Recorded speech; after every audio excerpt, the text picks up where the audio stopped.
Hey, it's Travis Bell and Robbie Henderson with the Bell Henderson team.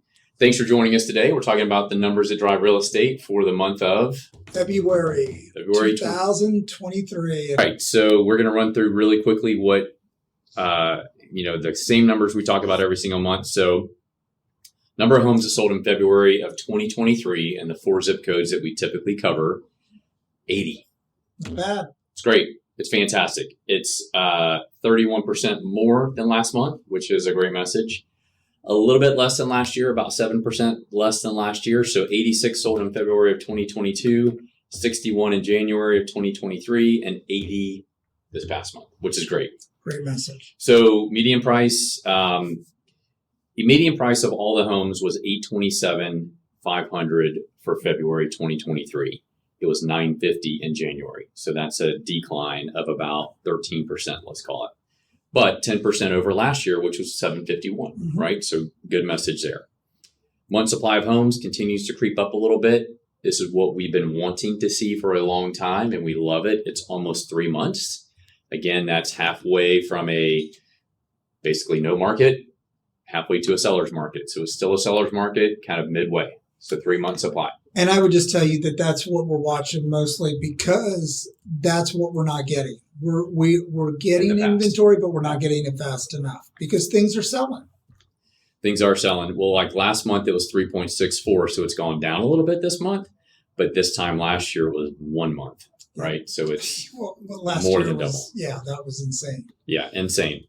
So the number of new homes that hit the market in February is 93. Compared to last February was 118. So that's about a 22% decline and about 7% less than January this year. Typical February, right? Yep, typical February is a little bit of a lull. We are already seeing momentum in March. And we only have 28 days. I mean, technically you're missing it by a couple of days. You're absolutely, well, man, I didn't even think about that. That's brilliant. That's absolutely, that's awesome. That's the explanation then. All right. Days on markets ticked up a little bit. So we're at 67 days on the market versus 53 last month, 40 this time last year. We're not even going to look at last year. It was such a crazy market. So 67 days. I expect that to go down next month. And then interest rates, right? This is the conversation that we have daily now. So at the end of February, it was 6.85, right? This time last year, it was 3.76. So major increase in rates. We're continuing to watch it.